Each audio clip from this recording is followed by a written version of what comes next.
Sometimes interacting with digital platforms, we want to be passive in those moments of dissociation and scroll mindlessly rather than connecting with anyone, for example, or when our only response is a shrugging lull. And despite encouragement by these platforms to be yourself, we want to be anyone but ourselves. Teng Hui Hu calls this state of exhaustion, disappointment, and listlessness digital lethargy. This condition permeates our lives under digital capitalism, whether we are users who are what they click, or racialized workers in Asia and the global south. Far from being a state of apathy, however, lethargy may hold the potential for social change. Who explores digital lethargy through a series of works by contemporary artists, writers, and performers. These dispatches from the bleeding edge of digital culture include a fictional dystopia where low-wage Mexican workers laugh and emote for white audiences, a group that invites lazy viewers to strap their Fitbits to a swinging metronome, faking fitness, and earning a discount on their health insurance premiums, and a memoir of burnout in an Amazon warehouse. These works dwell within the ordinariness and even banality of digital life, redirecting our attention toward moments of thwarted agency. Lethargy, writes Hu, is a drag. It weighs down on our ability to rush to solutions and forces us to talk about the unresolved present.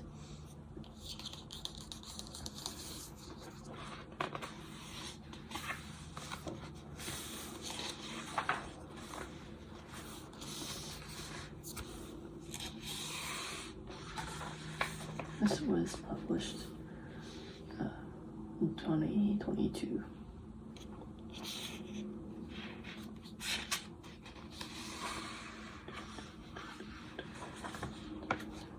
Introduction. Forget you.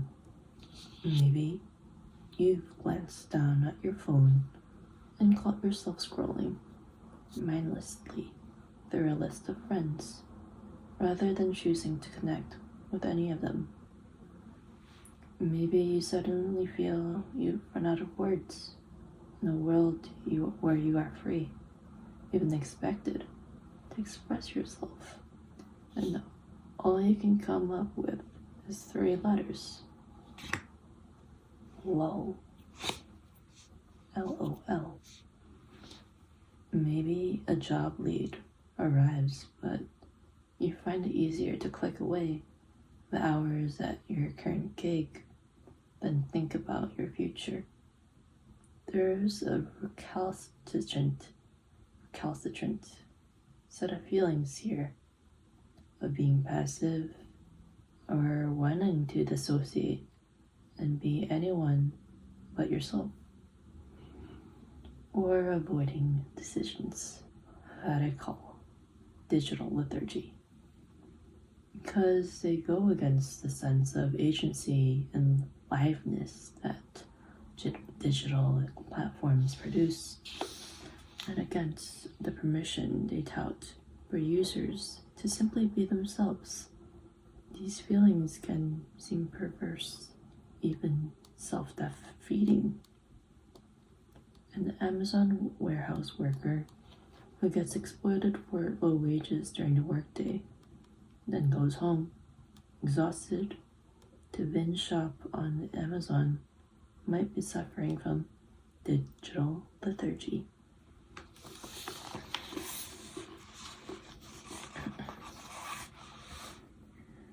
In ancient Greek medicine, lethargy described an illness whose victims forgot who they were as they slipped into a comatose, object-like state. The word comes from life, Lethe, the mythological river of forgetting, usually acute and often fatal. It was typically treated by reminding the patient of their identity. Quote, open quotes. He should be placed in a light room, moderately heated, and from time to time an attempt should be made to rouse him by calling his name into his ear, tickling or pricking him, wrote Caelius Aurelianus, the Numidian physician who collected and translated cures for lethargy into Latin. Today, a disengaged, lethargic user is treated by algorithms that draw the user into individuating themselves through a stream of clicks, or by social networks that remind a user of opportunities missed, or by trackers and sensors that convert even the failure to respond, what those who study consumer choice call the no choice option, into another form of data. Lethargy in the digital age is distinguished by the fact that you're always on, as far as technology is concerned, even if you think you've logged off.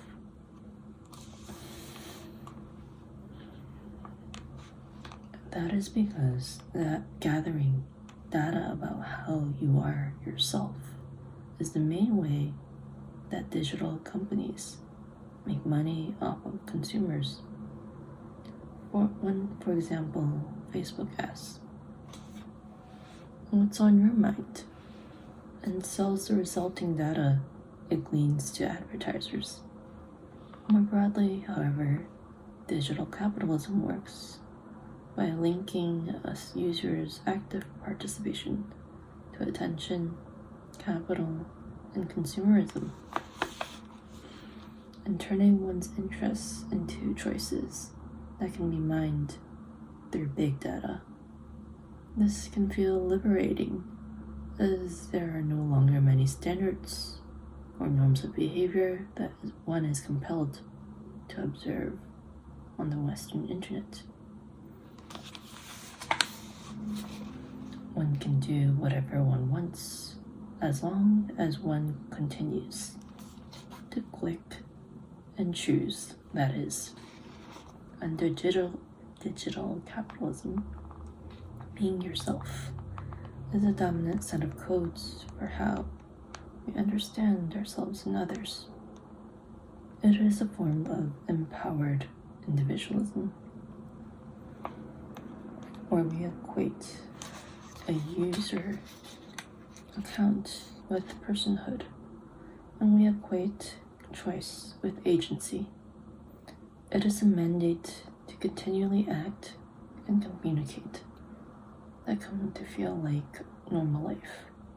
Indeed, like life expressed, participated in, personalized, and lived more fully, where we are simply how we act and what we choose. Yet the idea that the freedom to be yourself is the best way that people should exist in the world is complicated. For one, this claim is often experienced by the digital underclass as a professional requirement rather than a choice. Consider a series of promotional tweets for a ride-sharing app.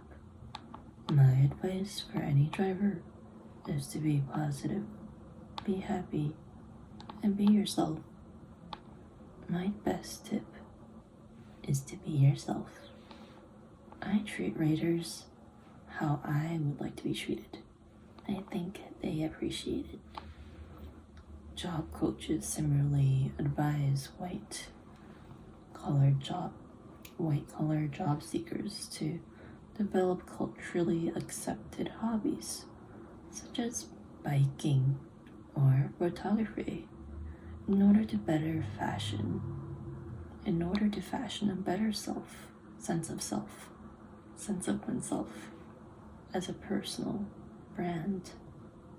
Clearly, being yourself can be exhausting if it is a form of customer service or marketing. Even for those who don't have to continually market themselves, selfhood is not always a site of agency. Whether this looks like burnout from an overload of decisions to make, or as a continual, if exhausting, demand for you to represent your racial and ethnic identity at school or work. Selfhood can sometimes be a weight. Often, though, one is only vaguely aware of a feeling of not wanting to be oneself. Lethargy is typically experienced as the absence or a blockage of feeling than as a clearly definable emotion.